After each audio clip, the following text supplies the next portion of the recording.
Hey guys, just a quick video to show you how to remove and replace the hood latch for a 2013 Mazda 6. Start off by removing the cable.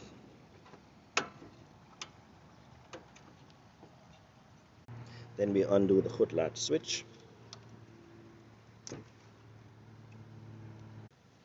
Then we undo the two 10mm bolts.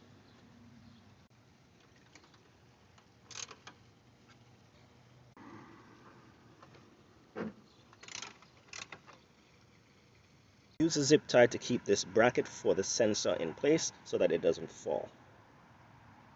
Then simply lift away. Replace in the reverse order.